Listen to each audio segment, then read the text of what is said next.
চলেন আজকে আপনাদের এই পচা ভুঁড়ির কাহিনীটা শোনাই, আর এই পচা ভুঁড়ি নিয়ে কিছু অদ্ভুত অদ্ভুত কমেন্টও আমি পেয়েছি, সেটাও আপনাদের সাথে আজকে শেয়ার করব। তো প্রথমেই দেখলেন আমি কালাইয়ের ডাল ভেজে নিলাম, কারণ আমি আজকে কালাইয়ের ডাল রান্না করব। শুধু শুধু ভুঁড়ি দিয়ে তো আর খাওয়া হবে না, আর ভুঁড়ির মধ্যে যেহেতু ঝোল রাখবো না, কারণ ভুঁড়ি দিয়ে একটু গন্ধ গন্ধ বের হচ্ছে পচা পচা, এজন্য আর কি ভুঁড়িতে ঝোল রাখবো না, একদম ভাজা ভাজা করে রান্না করব। আর বরাবরই আমাদের বাড়িতে ভুঁড়ি রান্না হলে হয়তো রুটি বানানো হয়, নয়তো এরকম কালাইয়ের ডাল রান্না করা হয়। ভাত দিয়ে খেলে আমরা এরকম ডাল দিয়ে খাই, ভুঁড়ি দিয়ে ডাল দিয়ে খেতে অনেক বেশি মজা লাগে। তো আপনাদের সাথে কথা বলতে বলতে দেখছেন আমি কালাইয়ের ডালটা সুন্দরভাবে ভেজে ধুয়ে তারপর পেঁয়াজ আর কাঁচামরিচ দিয়ে প্রেসার কুকারে সেদ্ধ বসিয়ে দিলাম। আর আমি ডালের মধ্যে কিছুটা জিরে, গোটা জিরে আর লবণ, তারপর তেল দিয়েছি। তেলটা দিয়েছি যাতে উতলে উপর দিয়ে না পড়ে যায়। আর এই ডাল রান্নার রেসিপিটা কিন্তু আমার আম্মুর থেকে শেখা। আমার আম্মু খুব ভালোভাবে কালাইয়ের ডাল রান্না করতে পারে, খুব বেশি স্বাদ হয়। এজন্য আমি আম্মুর মতোই চেষ্টা করি সবসময় ডালটা রান্না করতে। আর দেখেন আমি যেহেতু ভুঁড়ি রান্না করব, আমার একটুও মনে নেই ফ্রিজ থেকে নামিয়ে রাখবো।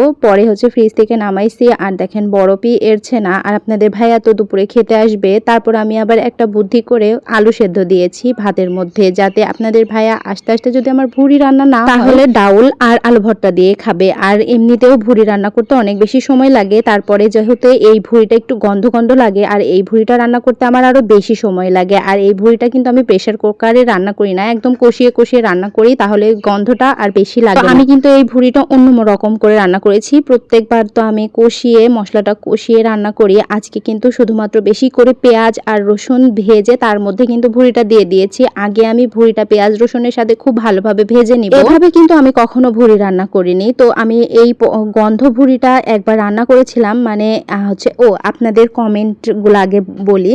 আপনারা অনেকেই কমেন্ট করেছেন যে আমি নাকি কাউকে না দিয়ে খাইছি, আমি গরিবকে দেইনি।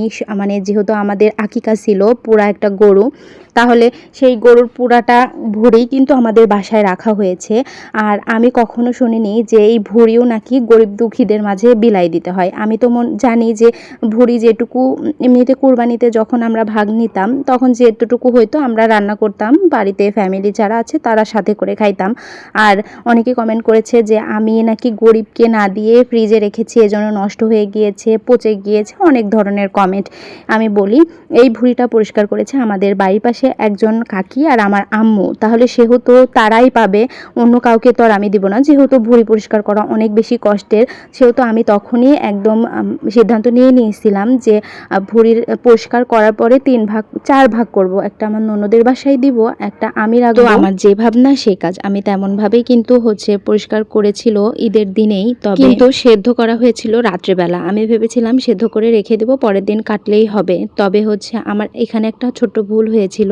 আমার যেহেতু ফ্রিজে মাংস রাখা ছিল, আর শুধুমাত্র এখানেও একটা কথা আছে, অনেকে আমার ফ্রিজে ভরা মাংস দেখে অনেকে বলছেন যে গরিব দুঃখীদের দেইনি, আমি ফ্রিজ ভর্তি করে রেখে দিয়েছি। শোনেন একটা কথা বলি, যেহেতু কোরবানি বা আকিকা যাই হোক 3 ভাগ হয়, একটা গরিব দুঃখীদের, একটা আত্মীয় স্বজনদের, আর একটা নিজেদের। তো নিজেদেরটা কিন্তু পুরোটাই ফ্রিজে রাখা হয়, কারণ ঈদের দিনে কিন্তু সব আত্মীয় স্বজন আসে না, মেহমানরা আসে না, পরে হয়তো আস্তে আস্তে আসে। আর তার উপরে অনেক দূর দূর অনেক মেহমান বা অনেক আত্মীয় স্বজনরা থাকে, তাদের জন্য কিন্তু আমরা মাংসটা প্যাকিং করে তো ফ্রিজে রাখবো, না রাখলে তো নষ্ট হয়ে যাবে।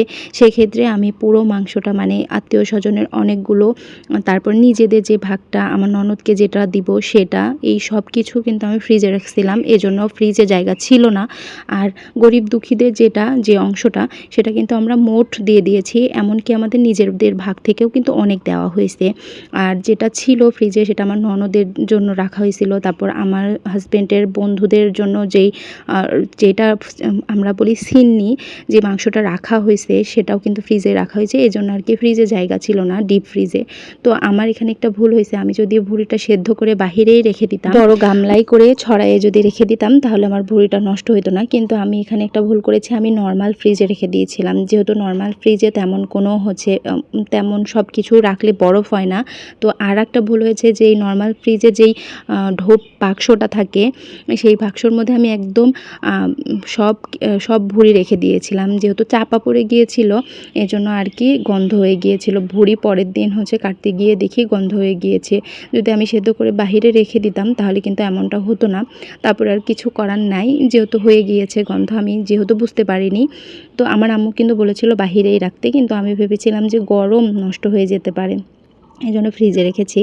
তো যাই হোক, তারপরে কিন্তু আমরা 3-4 ভাগ, আমি বলেছিলাম 4টা ভাগ করব, তো সেই হিসাবে কিন্তু আমি তাই করেছি। বাড়ির পাশের ওই কাকিকে 1 ভাগ দিয়েছি, আমার আম্মুকে 1 ভাগ দিয়েছি, আমাদের জন্য 1 ভাগ রেখেছি, আর আমার ননদকে 1 ভাগ দিয়ে দিয়েছি।